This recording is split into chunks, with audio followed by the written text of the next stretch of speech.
Okay. Well, good evening and welcome to Build. I hope you're enjoying the weather. And thanks for coming so late. This is amazing that we have this kind of turnout at 6 o'clock in the afternoon.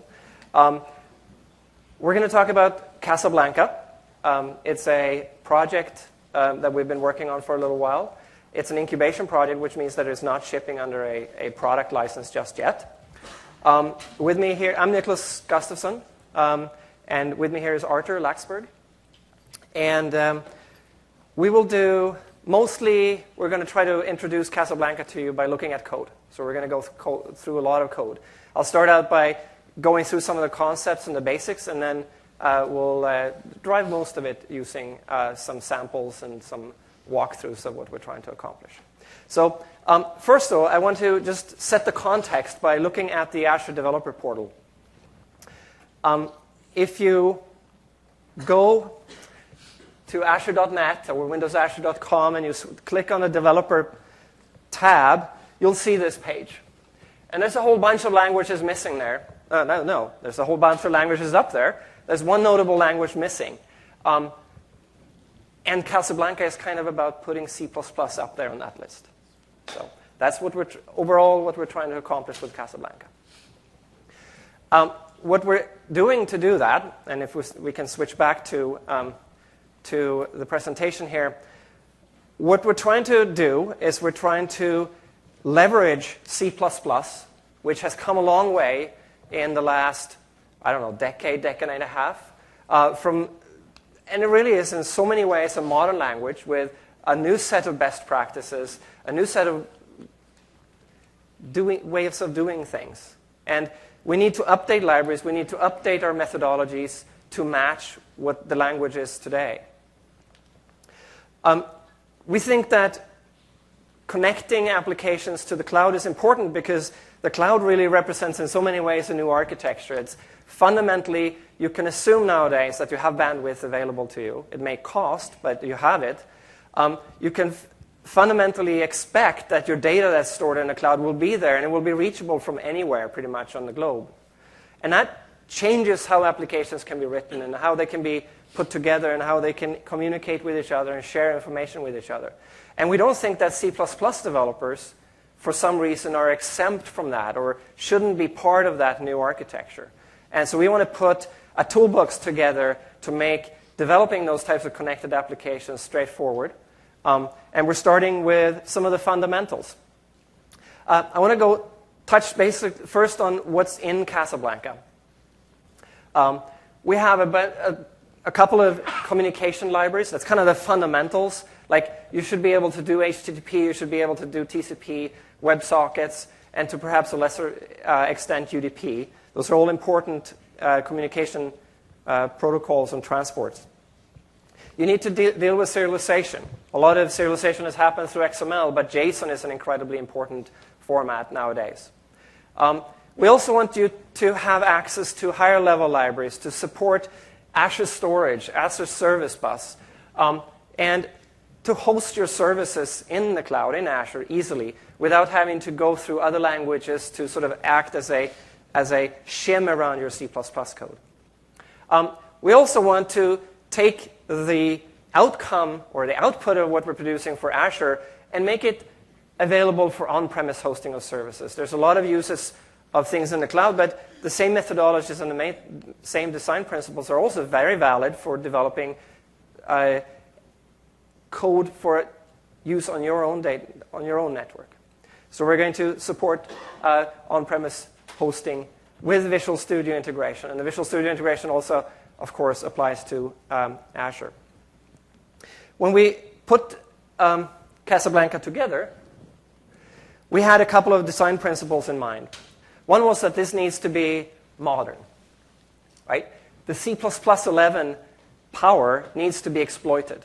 We need to give all that power to you so that your productivity can be the best that it can be using the language. It also needs to be cross-platform. And we think that's very important because one of the selling points or one of the reasons for choosing C++ in the first place, besides performance, is its cross-platform aspects. not 100% of your code is ever going to be cross-platform, but a large portion of it can be with C++. And we want to make sure that when you're writing code for Azure or writing code for the cloud in general, that can work on the phone, that can work on Windows, it can work on other operating systems as well, such as Linux, for example. That power must be in there in the libraries. We think that writing clients is incredibly important in C++. And those need to be performant, but they also need to be productive. It needs to be straightforward and easy to write clients that are responsive and behave like you would expect them to, with a minimum of ceremony around how you accomplish that. And writing service applications should also be, server-side applications or services should also be straightforward. It should be productive. And with C++, you don't really have to trade off performance and productivity as much as you perhaps had to do in the past. But it also needs to result in scalable services. You can't wind up with something that is a beautiful piece of machinery and performs really well from a local perspective, but when you try to scale it out to 10,000 users or 1 million users, it suddenly falls over. It has to scale well. All right. So that's some of the design principles that we had in mind when we designed Casablanca. The architecture of Casablanca, just to give you sort of a picture, a visual of what is in here, and I'll get out of the way so we can see it. At the bottom, we have some platform components. We have Windows 7, we have Windows 8, and we don't support XP at the moment, but we may in the future. Linux is another platform that we are porting this to. It's not, we don't have that made available yet, but we are porting it to that.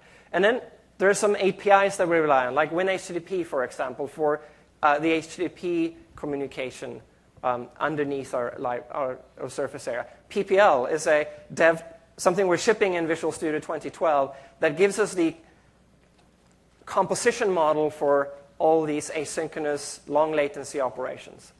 I/O completion ports, HTTP sys on the server side for listening to HTTP requests or other components. Then on top of that, so these are all things that already exist down here in green. On top of that, we're then building some basic communication libraries, things that, isn't anything special. This is not exactly something that we're innovating in, right? But we're building them on the principle that they need to be cross-platform. They need to work the same way on Windows 8 as they do on Windows 7 and on Linux. And they need to do the basic communication with HTTP, with TCP, WebSockets, and UDP. Now, we don't actually have all of these available in the release that is available on NSDN today, but this is what we're planning on putting together. Now, on top of communication, we need serialization. Hello? And so the most important one for us right now that we have put in there is JSON serializer. XML is an important format too, but there's lots of good XML libraries. And we wanted to put together a simple JSON library to use with Casablanca. Your services need to not just respond to requests, they also need to do something. And often they need to access file I/O, they need to access databases perhaps. So we're doing some file I/O libraries that compose well with the network I/O that we're providing in the libraries down below here. All based on PPL, and we'll take a look at what that looks like in a few moments. We have some miscellaneous classes like timers and so on and so forth. And then we imagine that within this framework, you will build further libraries. And things like Azure Storage and Azure Service Bus are then higher order libraries that we built on the components underneath here. So here, this layer was providing the cross-platform capability. So anything you build on top of that will also be cross-platform. And then we imagine that others, we're not going to do this, could build libraries for assets like Windows Live, Xbox Live. I think those are sort of being joined a little bit too. I don't really know that. Things like Bing Maps. You can imagine a whole plethora of horizontal type of features, identity or not identity. And then we have hosts. These are things that let your services run in a particular environment.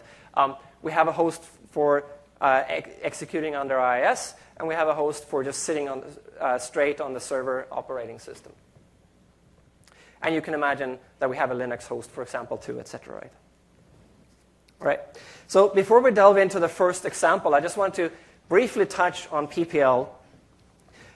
I'm going to expect that you're all familiar with C++11 in general, so I'm not going to give you a tutorial on that. But I do want to just touch on a couple of things from PPL because you may not all be familiar with it. The way asynchrony is represented in Casablanca is through tasks. Asynchronous is really important for scalability and for responsiveness. And the tasks are placeholders for data that will eventually be available. So in this case, for example, we can imagine an operation that takes a long time. And it produces an integer in the end. So we have a task of I as the result of this function. The task ti will eventually be filled in with a result, but the function will return without filling it in necessarily. All right? That's the basic notion. So the thread, we can give up the thread, and threads are very expensive objects. We can give up the thread while we're waiting for that operation to complete. All right, so that means that we continue to execute without that function really finishing. What we then do, we can either block on it, but blocking is bad because then we hold on to the thread. But we can hang on what we call a continuation, and that's really just a handler. In this case, we're expressing it as a C++11 lambda. And then this function, it's an inline function, like a lambda. It will be invoked when this task is filled in. So when the operation finishes, the task is filled, and our handler is invoked. Okay, that's all we need in terms of PPL to look at our first demo. And in that, we're going to build a first service with Casablanca. So Artur, why don't you take us through that? Sure. Thank you, Nicholas. So let's go ahead and create a new project in Visual Studio. We're going to choose File, New, Project, and choose the Casablanca Azure application as the type of the project. Next. After giving the project a name, I'm prompted to choose whether I want this project to be a web role or a worker role. In practical terms, the difference boils down to whether I want my service to run under the IIS or standalone. In our case, it doesn't matter, so I'm going to choose the default, which is the web role, and click Next. In this dialog, we need to choose some endpoints. Again, we only need just one, so I'm going to use the default, but change the default port to something else, such as 2000, and click Finish. In a couple of seconds, we're going to see a solution that contains 3 different projects. One is a project that contains the source files of the application with some boilerplate code. We'll have a project that contains the configuration for the web role. And finally, there is going to be a deployment project that is going to go away in a final product.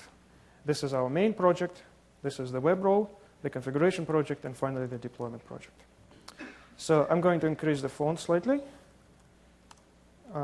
And I also need to add a couple of additional header files that we will need later in this demo, and navigate to the entry point of the service. Okay. So thank you, Artur. Before we run this code, I'm just going to and make some edits here. I'm just going to talk a little bit about what we're seeing. This oninitialized function here that we're seeing on line 30 is kind of like the main of a Casablanca service. That's whether you're running under IIS or the standalone host, that's where your service gets to initialize its state, whatever state it may have to hold, and get started. And this is going to be invoked before the Azure sets up all the routing logic, etc. So you have time to get things started before having to service requests. What we're going to do here is, well, we see here on line 38 that we're creating a listener. That's a Casablanca class. It's created from the address that we have configured for the service, and we saw how Artur was doing that initially. And then we have these handlers here. The listener has a function called support, in which you hook in listeners to HTTP methods. And therefore, what the wizard does for us is hook us up with the 4 basic HTTP methods: get, put, post, and delete. You can have any number of methods, but those are the common ones. So we see a handler here for each of get and put, and there's also one for post and delete, respectively further down. And what we're going to do is we're going to replace the get handler with one that reads a file with some HTML in it and sends it back to us. And we're going to use the asynchronous file IO library that we have to read the file. And we're going to use our HTTP, well, we're already seeing the listener here, but we're going to use the HTTP message class, which we're getting in as an HTTP request here, to send the data back. And it's very it's quite straightforward. The asynchronous file IO library has a function called OpenIStream. It takes a file name. We've hard-coded it to keep it simple. And then we're just waiting for that open process to finish. It could potentially take some time. When it finishes, we have one of these PPL tasks and one of its continuations here. And all we do in the handler is we reply to the message on line 48 here, reply to the message, an OK status code. We tell the client what kind of data we're sending back, and then we're just supplying the stream by getting the stream out of the task. That's the .get, what that does. Supplying the stream as the body of the message. Now, if this was a really huge file, the library would do all the chunking and all the logic to make the actual streaming of this data efficient, and it would all be asynchronous. Once we've replied, that process is going on in the background, and code can go back and service the next request here. So it's all being done asynchronously and efficiently. Why don't we run it? OK. So this is our source. I'm going into the browser and hit refresh. And that's what we're getting. OK.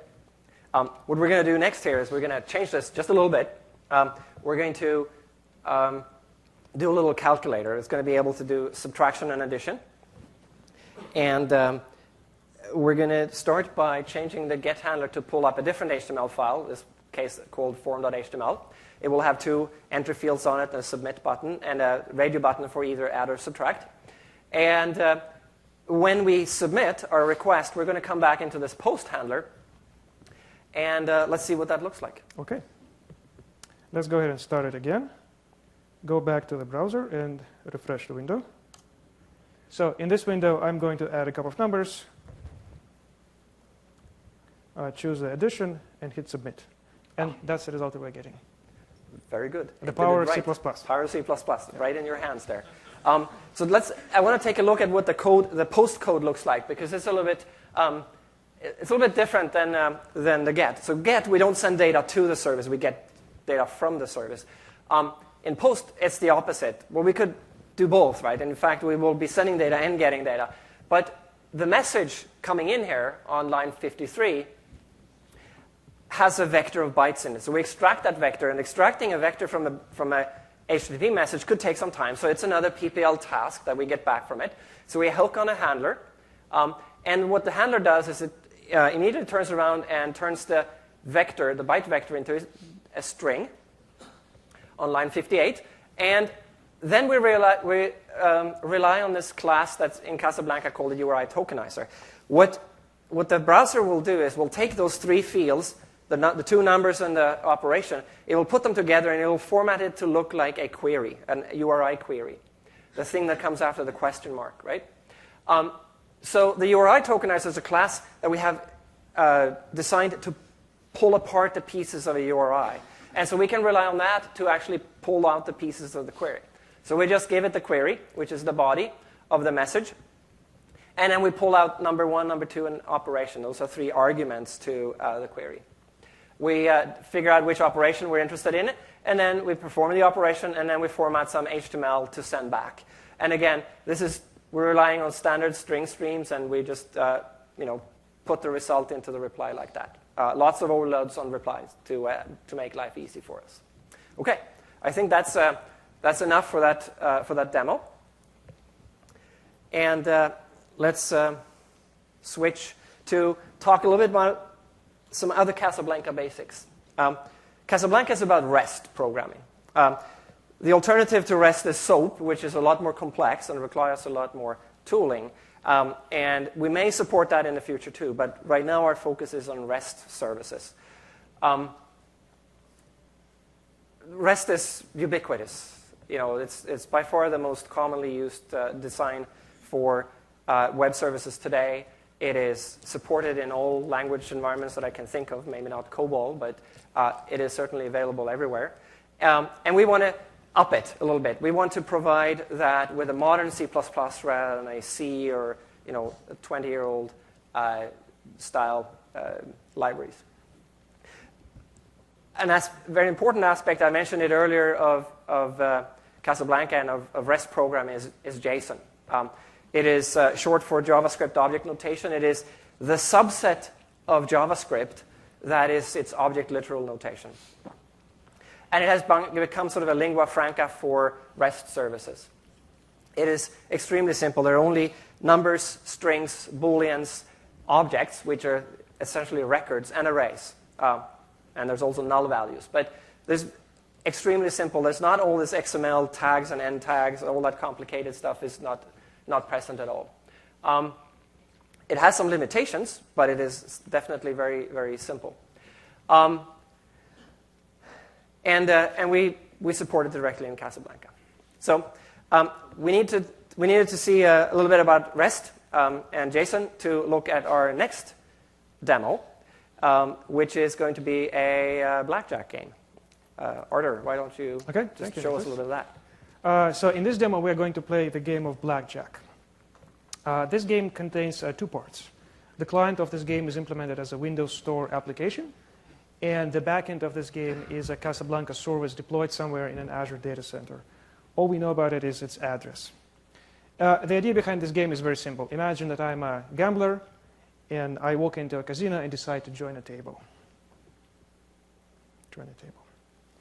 I have $1,000 of funny money to start with, and I decide to play a couple hands against the dealer.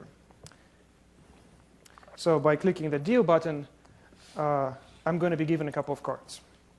Let's do that. In this case, I'm going to decide to hit again. And at this point, just because I feel a little adventurous, I'm going to hit. No, in fact, I already lost. Okay. Let's try again. Let's do again. Now I still feel adventurous. I'm going to hit again. And at this, what should I do? Should I hit or should I stand? Stand? All right. Stay. Okay. Okay, now I won. Great. It's time for me to leave the table and give the control back to Nicholas. Okay, yeah. So let's take a look at the code behind all this. I think we'll start with a client, and if anybody thinks that's a weird-looking app, well, engineers, developers developed it, not UI designers. So we're going to look at a couple of things. So we're just going to again focus on Casablanca here. I don't want to go into sort of Windows 8, App Store applications and that aspect so much. But we're going to focus on the Casablanca parts. But they're obviously intertwined with a lot of the other stuff. So if we followed Artur's steps through the application, he started by joining the table. When he clicked the join button, it actually had to go up to this Azure service. It is running in an Azure data center somewhere, and he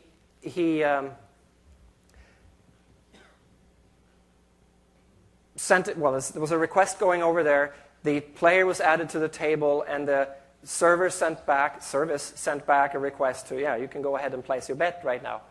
He then placed a bet, and he got some cards, and he clicked hit, right? And then at the end, he also exited and so on. So we're going to take a look at the join button and the hit and see what happens there. So when he first comes into the application, we haven't contacted the service yet. There was no need for that. The join button here, the join button handler needs to collect a couple of pieces of information. The service address, which in this case wasn't hard-coded in the application. It was actually an entry we could have up in the, we could change it up in the app bar. And then the name of the player, because that's going to be shown underneath. And from the service address, we're going to create a client, an HTTP client. And we're going to be using that HTTP client for some time in this, for the whole session, in fact, until we leave the table. So that's going to be our mechanism for communicating with the service until we're done. So if we scroll down a little bit, we see the code collecting the name up there, and then here is where we grab the service address and use a URI builder class. That's another thing. We saw the tokenizer earlier. Now we're seeing the builder. It's kind of the dual of the tokenizer. It puts URIs together from pieces so that we don't have to do string concatenation in order to form the URI. So we use the server address as a starting point of a URI. We add a dealer resources, some extra path parts, and then we create our client, and we store that in a instance variable because we're going to, as I said, we're going to be using that in later requests as well. Okay, we have at this point almost everything we need to make a request. What we do need, in addition to that, we need a relative URI. We need a couple of pieces of data that are unique to the request rather than to the client. One of them is the identity of the table, and we just hard-coded that to 1 here, and the name of the player. All right, the dealer wants to know the name. So we put that together, and that becomes a relative URI that we send along with the request. We choose post as our method here. That's an application protocol that you can it's between the server and the service and the client what methods to use, but post is when you're adding new information, the typical one to use. And then we're doing something on line 349, and this is our request. It goes over the wire now, over to the data center somewhere in the United States. What we do after that is we capture the task context. This is a PPL thing. We will use that later to get back on the GUI thread with an absolute minimum of ceremony, right? Very, very little effort to get back on the UI thread, which can otherwise be, quite a bit of work. All right, so the request gives us a PPL task back because the requests are long running. They take a while. So we get the request back. When the request is filled, in other words, we have a response, then we get into this handler here on line 351. And we do some UI manipulation, and then we get the actual data out of the task. Because remember, a task is just a placeholder, so the actual data we have to pull out of the task in order to use it. All right? That's our response. And here we're going to pass that on to a function interpret response, which is going to update our UI. We'll take a look at that in just a little while. We call task.get inside an exception handler because one of the results of a task could be an exception, and you want to be able to handle that somehow. You don't want your application to suddenly terminate because there was a network error, for example. So we deal with errors there. And then if we scroll down just a little bit more, we'll see where we're passing in the context, the captured task context as a second parameter then. And that's all we have to do to get back on the UI thread when we are handling the response to the request. All right? Okay. We got some cards, and now we had to decide whether to hit or stand. And we decided to hit because we had, I think we had 9 or something at the first time. When we pressed that hit, we got into this hit button click handler. And it's remarkably similar to the previous handler. There are a couple of slight differences. We don't create a client because we have one already. And we use a put instead of a post. That's because we're kind of modifying state here. We're going to, we're not adding new state. We're just modifying state. And we have another parameter here. That's kind of our subcommand under put, which is that our request is to hit rather than stand, for example. Okay. Otherwise, it looks almost exactly like the previous method, including the call to interpret response farther down. We get the response. All responses are equal in this application. So we call interpret response. That's just going to update our UI for us. All right, let's take a look at interpret response and see what that does. It's just down here. First, we spend a couple of lines of code checking that we actually... Yes, go ahead. When you built the query string up there, was the reason why you used string rather than maybe URI builder? I don't know URI builder, which is expected to... Okay, can we scroll up to see that? So right here, we could have used a URI builder also. Oh, okay. That's absolutely correct. Yeah, we should have, in fact, for pedagogical purposes. Okay, So what we do, we spend a couple of lines of code on error checking. We expect to have a positive result, in other words, an OK or created. Those are common positive responses in HTTP. And we expect our content to be JSON, right? If that's the case, if that's not the case, then we return at the end of line 413 there. But if it is the case that we have JSON and it was positive response, then we extract the JSON. And that's just a function that we believe is so common that you're going to want to the JSON extracted and parsed for you that we put it directly on the response class itself. And that can take some time because this is data coming over the network. And when the whole JSON object is parsed and ready, this is not an incremental parser we have, then we get into this function, or this lambda here. And we call a second version of interpreter response that is getting the JSON value. And what we're going to see in this code is two ways of dealing with JSON data in Casablanca. One is to just say, well, I don't care about dealing with anything except the JSON value itself. It's good enough for me. I'm just going to go through that DOM, if you will, and just treat that as my data. Or I can take the JSON value and construct C++ objects that mean something in my application from it, treating the JSON as just a sort of a transit data format. And we'll see both things being used here. For example, at line 429, we're just capturing the array of players that are at the table. And we're on line 437, we're iterating through those elements. And that's just a JSON array. That's just JSON values directly, right? We're treating it as a DOM, if you will. On the other hand, if we look up a little bit higher up here, there's a from JSON. That's a static factory method. It could be a constructor also on this BJ put response class that takes a JSON value and pulls out the pieces of it and constructs a BJ put response class, whatever that is, right? And it just does that from the object. We know that it has a status field. We know it has a data field, and so we're just pulling that out like that. All right. And typically, you want also to serialize and deserialize symmetrically. So we have an AskJSON, which we're going to use on the server side, which we're actually about to switch to. We've seen the client. We saw creating HTTP clients. We saw using the client to send requests. We saw how PPL tasks are how we get things back from the service. We saw how you use PPL to get back on the GUI thread. And we saw how JSON is being leveraged to send data across in a very straightforward manner. On the server side, we're going to see some things that that are familiar first. In fact, in the Blackjack server CPP file, there's the onInitialize function. And in this particular example, we're not seeing the get handler and the put handler and so on, because our service is actually stateful, has a little bit of state in it. And so we're using this Blackjack dealer class that we initialize on line 63 to hold that state. And it's going to have the handlers, which is what we'll see in the other file here, dealer.cpp. Dealer.cpp has a couple of handlers. The two that we're going to look at, because we looked at the client side of it, is the post handler and the put handler.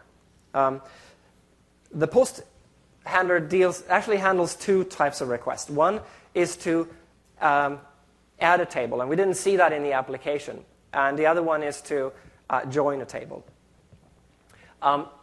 And what we see here is some pretty common code for REST applications. You get data typically, either you can get it in the body of a message, but you get data in the URI. It can have a bunch of parameters that identify the resource that you're trying to address, or in headers.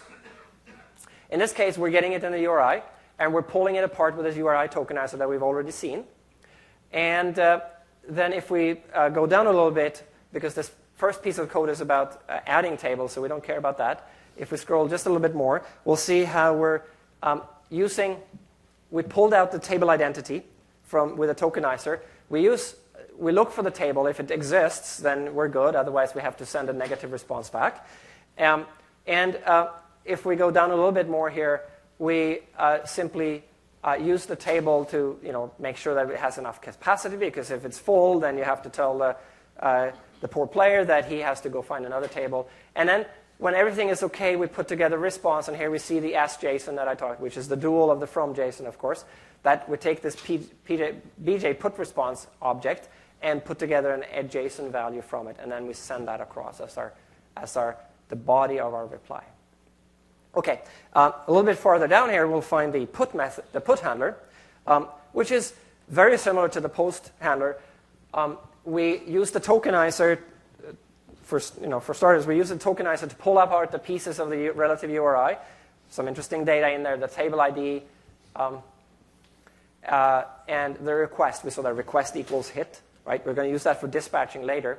And we do the same thing we did earlier. We look for the table in the hash table of tables that we have.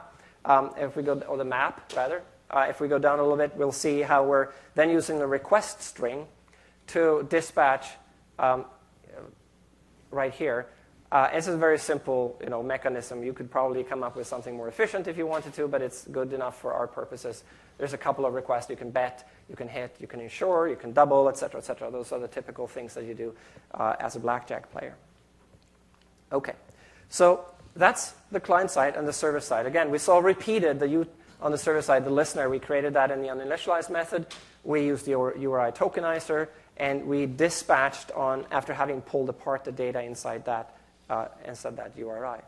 So if we switch back then to, if we switch back to some concepts before we go into the next piece of code, we looked at how you hook a handler. Yeah, that's a question. Do you have any plans at adding routing for basically what you're just showing there at dispatcher? So right now the routing is only on path. And so we don't do any query-based routing at the moment, and that's something that we can think of adding. But right now we don't have any. So you do have it on the path, though. Yeah, you can absolutely, yes. We do have it on the path. So we could, for example, one version of the blackjack server. The question was, do we have any plans on adding routing? And we do have routing on the path. In another version of the blackjack server, each table has its own handler, for example. And so you don't have to do that table trick at all. Does that satisfy your curiosity there? Okay, great. Please remind me to repeat questions if I forget to do so, because it's not always easy to hear. All right, so we saw that handler, right? You have a slow operation, and you hang on a handler to when the operation finishes. Let's make it a little bit more complex. Let's say this thing that you do with I also takes time. Right? So what do you do? What do you do then? Do you block? No.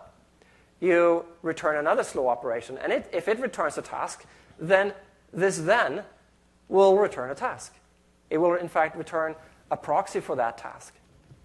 And when the inner task here finishes, then the outer task finishes. So this allows us to chain these things together. And this is what we refer to as sequential composition. You're composing tasks together in sequence. It is not, these tasks run in the background, but they are sequenced, right? They're serialized. But it all happens taken care of by the library in the background. If you do this from the GUI thread, for example, the GUI thread never blocks. And if you do this on the server, you can be wind up with very scalable code, because most of the time these operations do I/O, and I/O spends a lot of its time blocking in the kernel. Okay, that's sequential composition. We have another form of composition where instead of doing things one after another, we actually have two operations that are completely independent, except we need the result of both operations before we can go on. Okay, we call that parallel composition, and we have a construct called whenAll for that. And whenAll, no surprise, returns a PPL task, and you hang on a handler to thenAll, which gives you a tuple of the values that these tasks held.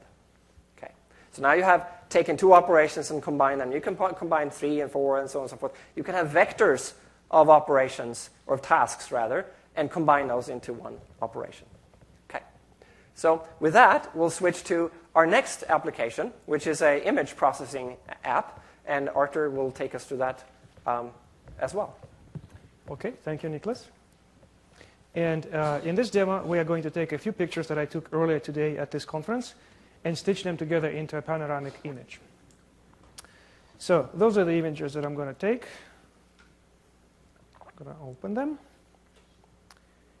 And again, like before, this is an application that has a front end and the back end part. The front end is, of course, the Windows Store application. The back end is a Casablanca service deployed in an Azure data center.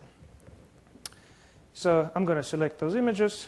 And as soon as I click Stitch, those images will be uploaded to the Casablanca service, running an image stitching technology that was developed originally by the Microsoft Research and borrowed by us for the purpose of this demo. And I should say that this is an example of an operation that is often beneficial to perform in the cloud as opposed to a battery-operated device such as a phone or a tablet. So let's go ahead and click Stitch and see if it works. This application is also a good showcase for the PPL technology that allows us to not only harness the power of multiple cores, but also to seamlessly combine compute-intensive operations with I/O operations. There we go. The operation is completed, and the image has been uploaded to a public Azure blob. And notice how not only does this application stitch the images, it also makes some of the people on the picture disappear, such as this one. It really is a cutting-edge Microsoft Research technology. So with this, we can do a number of things. We can upload the image and tweet it. Let's go ahead and do that. Let's refresh. And now we can actually access it from the browser. Like this. There we go. Yep. Okay. Very cool. Very cool. Yeah, this keeps amazing me every time I see it. Yes, go ahead. The question. So you are using the Casablanca for like interchangeably on the server side and also on the client side, especially in the RT. Right? Yes. So are these libraries split so that they are compatible for the RT?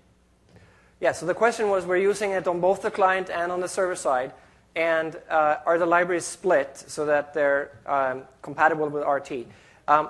In a physical sense, they're split. In the sense that we have a DLL that is RT compatible. It will pass WAC, for example, the Windows App Store Compatibility Kit.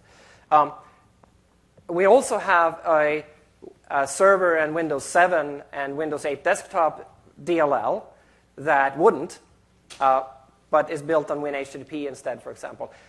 From an API surface area, they're identical.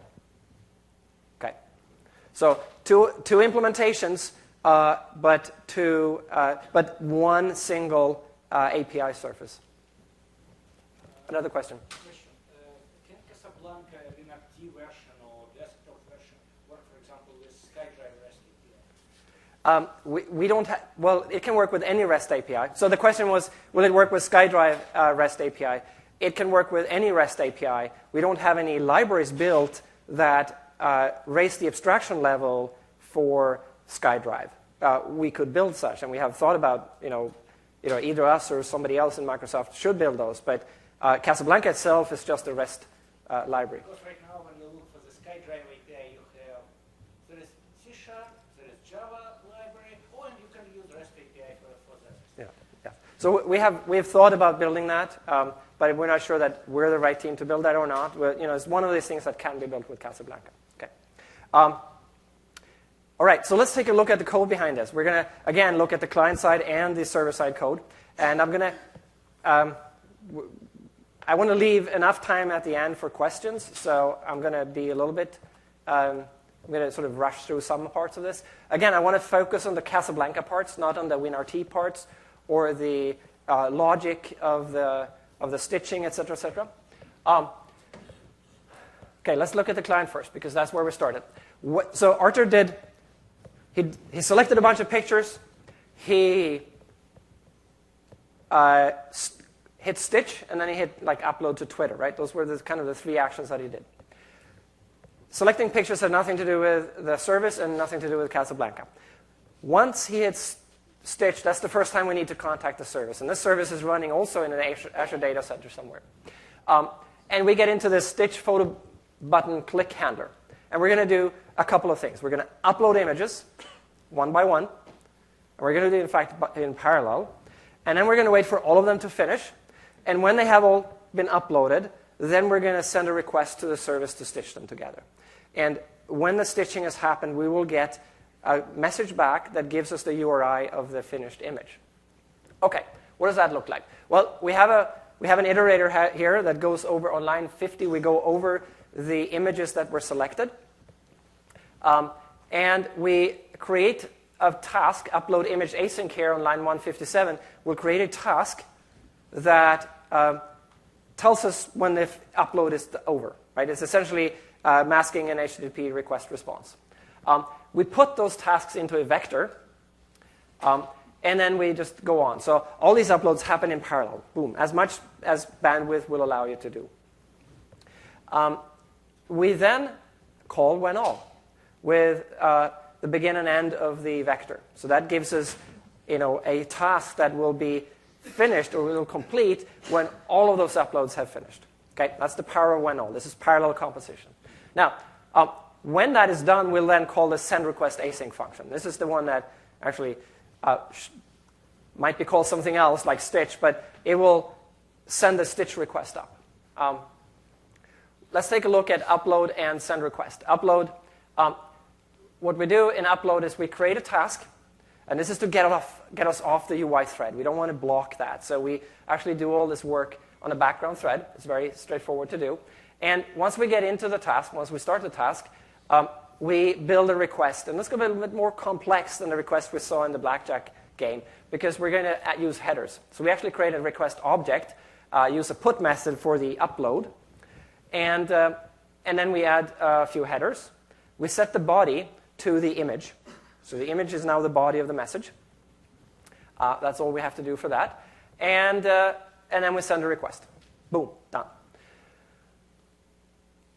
When the response comes back, we're in this handler, and we're not actually going to do anything. Remember, we want to wait for all the uploads to finish. So all we're doing as a response here, or handling the response, is log the fact that we did this. All right. When all of them finished, we finish the when all, and we call this send request async function. All right. What does that look like?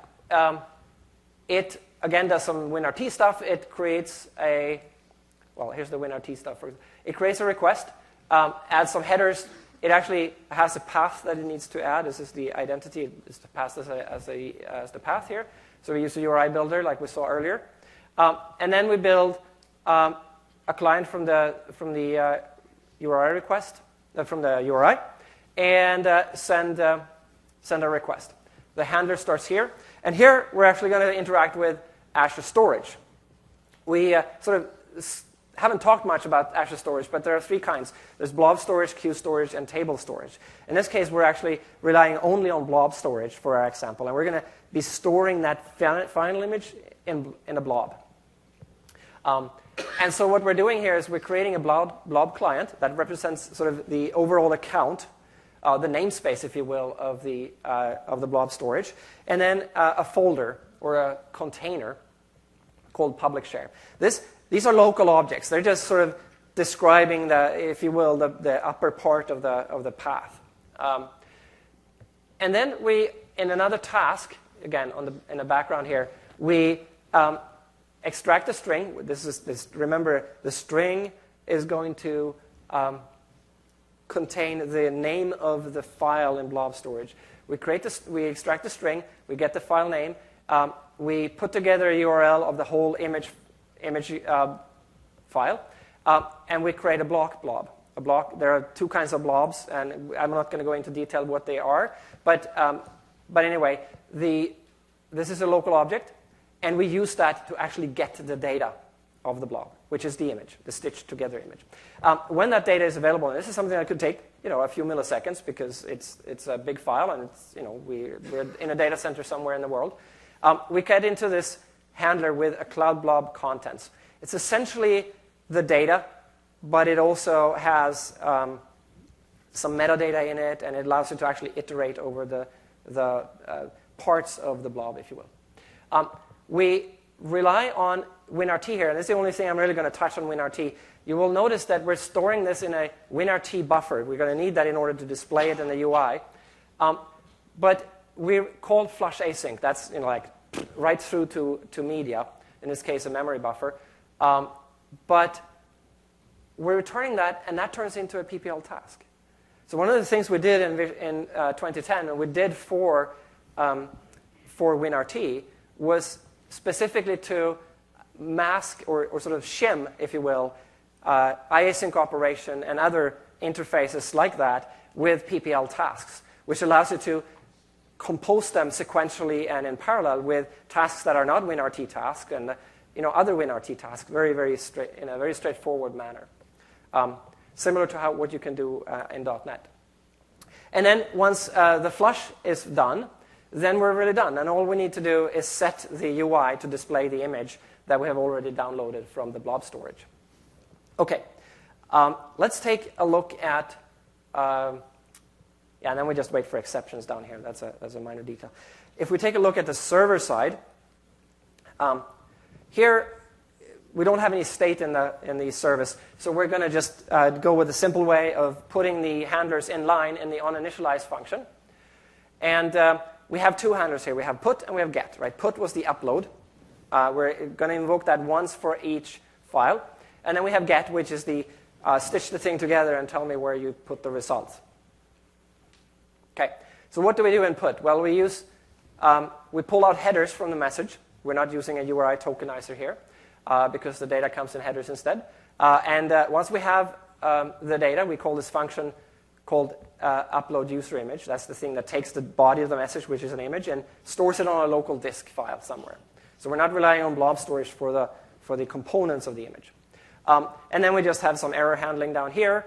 And we're really done in many ways with the upload request because all that code is happening there. All that logic is happening in that function. All right, if we go to the get handler, we'll see a little bit more complex code, eventually at least. We are in here because the stitching together, the upload and then stitching was orchestrated entirely for us on the client. So we know now that all the files are there. And so we just call this function, which we're going to go take a look at, and that will do all the stitching for us. All right, so if we look at that, we'll find that we do a bunch of stuff that has to do with just sort of bookkeeping. We quickly try to move on to stitching the images. This is a DLL that we got from Microsoft Research that does the sort of the magic behind that. We didn't put that together ourselves. And it just operates on a bunch of input files and an output file name, and it just puts everything together, produces a file on disk for us, and we're going to use that file on disk to upload it to blob storage, and that's what this share image function will do for us. Go ahead. So here, we look for some more headers. We still have the message around, so we're going to pull more data out of the headers. We're going to construct the image file name. That's the name on disk that we have. We're going to rely on standard IOStream file I/O here. And we're going to, if we go down a little bit here, we're going to do things that are very similar to what we did on the client. We're going to create these blob client and blob container objects, which are local objects. But unlike the client, where we know that the server has already created the blob for us when we get to that code, here we're actually going to have to create the container. It may not exist. If it does exist, it's a no-op. So it's an idempotent operation. But we also need to set the container to public access. And that's the magic behind making the thing available when we tweeted it, right? So that anybody can see it. Blob storage is typically private by default unless you set the access control list to be something else. And in this case, we're setting it to fully public. Anybody in the world can see it. All right. once we've created a container, we can then create a blob object based on that container, and we can just put the data into the blob. That's all you have to do, right? Done. And once that finishes, all that's really left to do is wait for any exceptions that may happen, and then send OK back with the file name. And we're done. So fairly small amounts of code to do a somewhat complex operation, at least from a interaction perspective. We were orchestrating multiple concurrent uploads, and timing that with when they had all finished, we then did the stitching together and bringing data back, sending data up with fairly minimal amount of code. So to summarize, before we go to questions, we've talked about asynchronous I/O. Talked about how it's important for both UI responsiveness and server scalability that the I/O is asynchronous. We have HTTP, TCP, file I/O libraries that are asynchronous. We've talked about serialization. We've talked primarily about JSON. We talked about how you access Azure services, existing services like Service Bus. We didn't show that, but that's also available. Azure Storage. We've not uploaded anything to run in Azure because that unfortunately takes a little bit of time. But those applications, both for the Blackjack server and for the image station, were running. Those are Casablanca services running in Azure. And we talked about cross-platform and how important we believe that cross-platform is for C++ and the C++ community in general. Download Casablanca. How many have already downloaded and looked up Casablanca here? So a handful, okay? It's worth trying out. It's on MSDN Dev Labs. There should actually be a slash between com and Dev Labs. Sorry about that. There's a ton of information about Azure and about REST and about all these things on MSDN, obviously. I encourage you to take a look at the VC++ blog. And obviously a lot of information if you want to know more about block blobs and page blobs and all those things on the Azure portal, developer portal. Please, please, please submit session evaluations, not just for this session, but for other sessions while you're here. It's important to us. And we have some related sessions, one about performance. We'll talk, Jim Radigan will talk about vectorization and about AMP and about PPL. And on Friday, Herb Sutter will talk about the future of C++. That would be a great session, I'm sure. And we also want to encourage you to consider, we're doing some developer experience studies during build, and if you have an interest in participating in that, we encourage you to doing that. It's tomorrow and Thursday, 2 different sessions, and I hope you have an interest and chance to participate in that. And with that, I apologize for running over a little bit. We only have a little bit of time left for questions.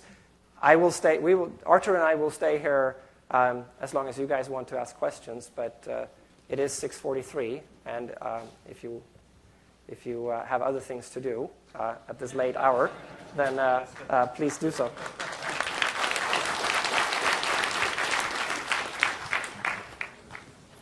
Yes?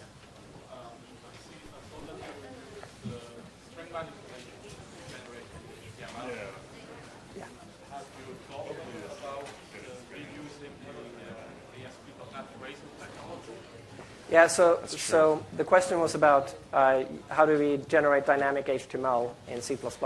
And frankly, even though the demo was doing that, we don't see that as a huge scenario for C++, frankly. There's so much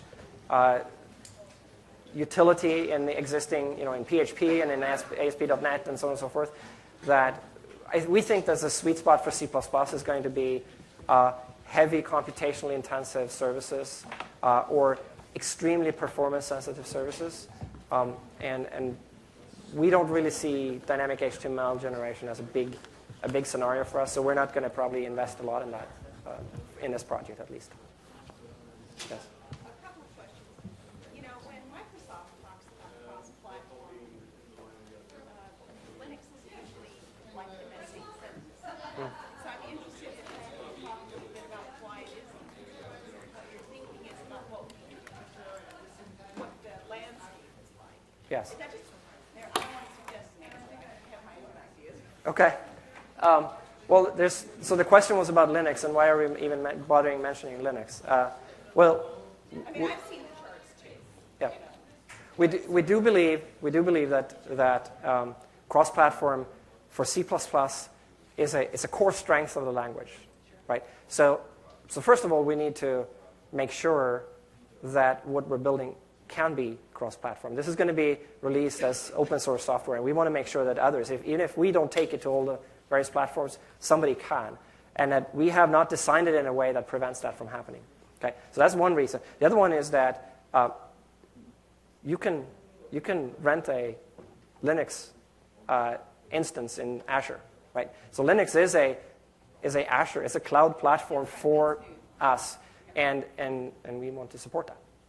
So that's another reason. But they're both complementary, right? We actually have a business idea about supporting Linux on the server side, but also it's just like if we're not cross-platform, we're not really modern C++ in some ways, and we really believe that that's important for the credibility of that of the sort of and integrity of the story. The other part of the question has to do with, I mean, I suspect this is pretty blazingly fast on a server when you compare it to a .NET service. What are those numbers like? I mean, I'd love to go home and tell everybody to stop writing C# services. Yes. Well, I don't have. First of all, we're not at the stage where we're only at the stage where we're starting to look at sort of tuning for performance, and we frankly have not anything that we don't have any numbers that we can. First of all, that I have off the top of my head, and or that we can sort of say this is where we're going to wind up. Casablanca is available. You can do your own benchmarking if you want to. Do it with the knowledge that we have not started tuning it yet. But obviously, C++ performance is more than about just raw speed. It's also about memory footprint to a great extent, right? And one of the issues with a lot of the VM-based environments is that they require a lot of memory in the way that C++ doesn't, which means that you need more servers. You need more energy. You spend more money. So there are many dimensions to performance, and scalability is obviously a very important one too. So yeah, just keep that in mind that we haven't started tuning for raw performance yet. We think that our memory footprint is good, just because it's C++. Okay. You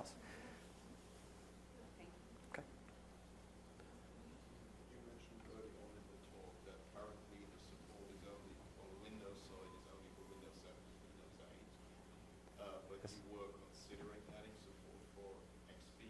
Unfortunately, client-based is basically a required feature. Client-based is still something like 70% XP. Yes. Yeah, we're stuck until 2017 with our customers. On XP. On XP. Yeah. So part of the question is this partially because there's currently the limitation of Visual Studio 2012 with all the associated libraries not being able to produce XP? So no, it's actually, so the question about XP, why are we not supporting XP yet? It's really more about resources on an incubation project. We think it is more important to. The reason that we took this out as an incubation project on DevLabs was that we wanted to get early user feedback. That is the number one priority, right? And so that's one of the reasons we haven't started on performance yet, is that it doesn't have anything to do with user feedback, right? We want to make sure that the APIs are useful, that they're productive, etc. And spending resources on an XP version of this, which would have to be a separate version because right now we're sitting on top of the Vista thread pool, for example. So XP is a separate effort. It's just expending resources right now in a stage of the project where it's not useful to do so because it doesn't get us more feedback earlier, right? And so that's why I'm sort of saying we're considering doing it later. But acutely aware of the importance of XP to the community of Microsoft developers. Let me just say that. I kind of assumed that, Yes. you were aware of that. I Yes. was just wondering if it was just when basically the XP build capability arrives with Windows 24, that's just a matter of taking the switch for itself. It's more than that, but it is it is really about, to support XP we need to have a version that uses the XP thread pool. That's pretty much it. It's fairly straightforward port, but it's going to be a separate effort. So, yeah. This pretty much looks like you're reinventing WCF on a native layer. Are there any plans to unify this? This could be a base for WCF in the managed layer. So there is actually, WCF is so much more. Actually, but you have mentioned Casablanca is REST, but it could be SOAP. It could be. also be WebSocket. It could also Yes. be NetTCP. Yes. So there is a SOAP. There's native SOAP support in Windows Server, at least. I think on the client also, called Windows Web Services. We've focused on REST because we think that is like the 80% solution. That's the 80% problem, at least, right? And so SOAP requires more because of the richness and particularly in metadata in SOAP. Supporting SOAP requires a lot more tooling to be productive, because you don't want to edit that big, WSDL document yourself. You want somebody to do that for you, and you want that same tool to spit out all the skeleton code for your services too, right? And just given where REST and SOAP are in relation to each other in terms of usage, we have a laser sharp focus on REST, and until there's a huge demand for modern C++ support for SOAP-based programming, we'll probably stick with REST just because of the bang for the buck. It will never be in any form combined with WCF. WCF sits on top of .NET and leverages the richness of the .NET platform. That's exactly Yes. the bad thing, that WCF sits on top. I understand, but its design leverages the richness of the platform in a way that is hard to do in C++, right? Because we don't have reflection in the richness, right? And we don't have runtime code emission and so on and so forth, right? So designing a C++ SOAP interface, which we wouldn't be the first to do anyway, right? Would probably not wind up looking a lot like WCF. It wouldn't be attribute based. It wouldn't have the same design at all. It would solve the same problem in much the same way, but it would probably look very much different, I think. In the same way, if you look at the REST support in WCF, it's all attribute based too. Whereas you're hooking up, you're creating listeners yourself and to do the routing, and you're hooking up handlers for each method rather than doing it based on attributes. It's just a little bit scary that you can actually create REST services in so much ways. You can use Web API, you can use plain MVC, you can use WCF, you can use Casablanca. Yep. It's scary. Okay. Well, our focus. So our focus here is building modern C++, really leveraging C++, not making it look like COM, not making it look like it's .NET Transplant, but making it look like, if all you knew was C++11, it might, and you designed a REST framework, it might look something like this, right? That's what we're trying to accomplish. So. Do you guys have any built-in support for cookies or proxies at this point? No and yes. So we don't do cookies yet, but that's straightforward. Yeah. And proxy support we do have. Straightforward meaning that you're not going to look into it, you have no plans of doing that, or straightforward is just... Straightforward in the sense of we're not prioritizing it because it's not something where we have a lot of user feedback type of questions, right? We'll support cookies, but it's not a big design space, in my opinion. And therefore, we don't need to get a lot of user feedback on it, so we're not putting it in early. So unless it disables scenarios and prevents you, blocks you from even doing anything with it, then it doesn't it doesn't help us at this stage. So the proxy support that you guys have, is it just like a manually configured one, or is there any pack file? It's programmatic. Right? It's programmatic. We also have an API support, so you can create a proxy object. You can associate it with the client. In some ways, it's similar with the .NET API. Yeah. So there's nothing. We're not trying to build a platform. We're trying to build just sort of libraries on top of existing platforms, and so it's all programmatic. And it's very obviously in WinRT, we're sitting on top of a very rich HTTP client stack. So it does the proxy. You don't even notice the proxying. If you supply all the data that you need, it just happens, right? Same thing with the client-side certs, right? It just happens. It pops up. The stack underneath us will pop up the dialog that asks you which cert to use, et cetera, right? So we don't even have to get involved. On Windows 7 and Windows 8 desktop, it's a little bit more involved because we have to, we have to have a programmatic way of setting that up. Any other questions? Okay. It's late. Okay. I think they're giving stuff away in 5 minutes. Yeah, but the line is long. Yes. Thank you.